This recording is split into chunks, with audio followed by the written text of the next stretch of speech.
Tomorrow, EA Sports giving us their overall team rankings for college football 25.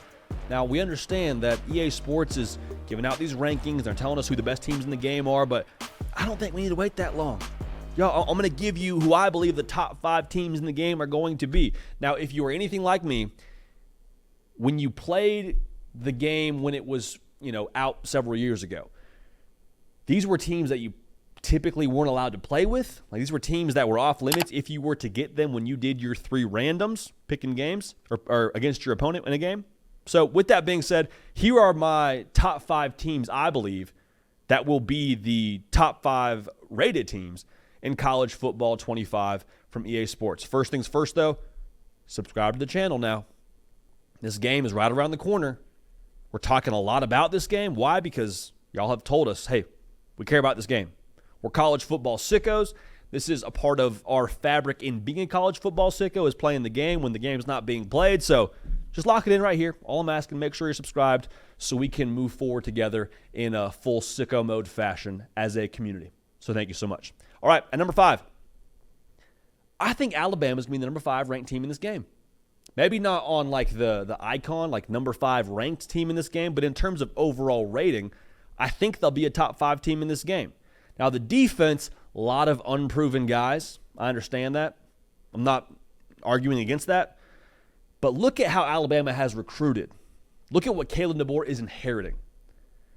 The lowest ranked Alabama recruiting class since 2021. Guess what it was? I'll give you a second. Number 2. Number 2 is the lowest ranked class that has gotten onto campus at Alabama in the last 3+ years. So the translation of that is just because they haven't started a bunch of football games yet for Alabama doesn't mean they aren't still ballers or won't be ballers when it's their time to ball. Jalen Milroe, I believe, will be one of the top players in this game, just so we're on the same page there. Alabama, overall rating-wise, I think will be north of 94, and will be one of those games, or will be one of those teams in the game, rather, that if you draw them on a random, your buddy might say, hey, do one more random. We know you can't pick Bama, all right? Now, another team that'll fall into that category, I think Oregon will be the 4th most highly rated team in this game. I love their skill players. I've said that many times on this show. Tez Johnson is a 1,000-yard receiver. Evan Stewart was the best receiver in the transfer portal. Dylan Gabriel, Dante Moore in that quarterback room. They should both be – Dante Moore should be north of 80, dare I say 83. Dylan Gabriel, who knows what he'll be, but I think he'll flirt with that 90 overall rating. They bring back 70% They bring back 70% production on defense from a unit that allowed 17 points a game. Add into that Jabbar Muhammad, who was an absolute savage for Washington last year at corner. Oregon said, hey, come over here. Derek Harmon from Michigan State, big body defensive tackle. Oregon's going to be legit on this game. I'll just say that right now. The 3rd best team in this game, I believe, will be Texas. As a team, they bring back 70%. That keeps tripping me up, y'all. We'll try that again.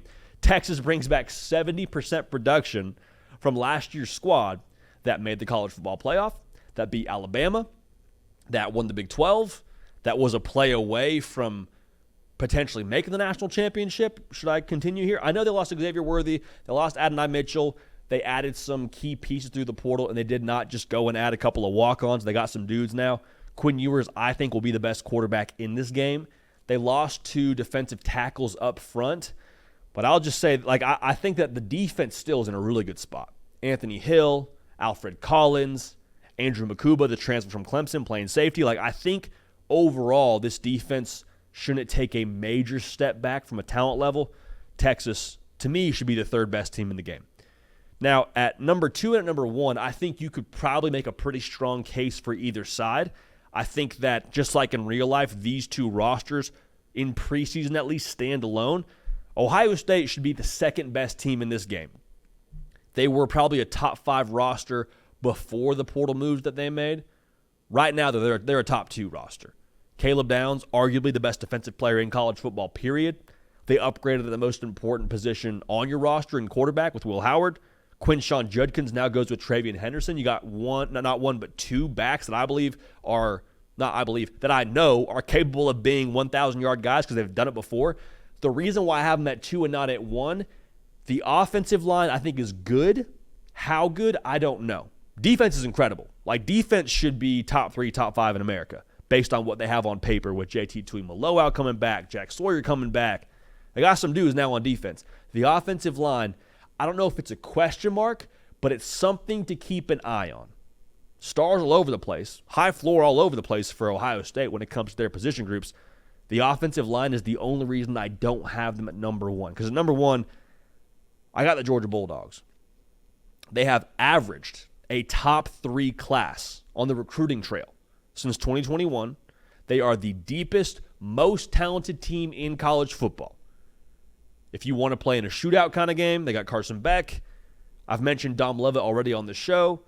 You got Trevor Etienne to pound the rock for you. Like, they're going to be explosive offensively. And then defensively, they can play in a phone booth.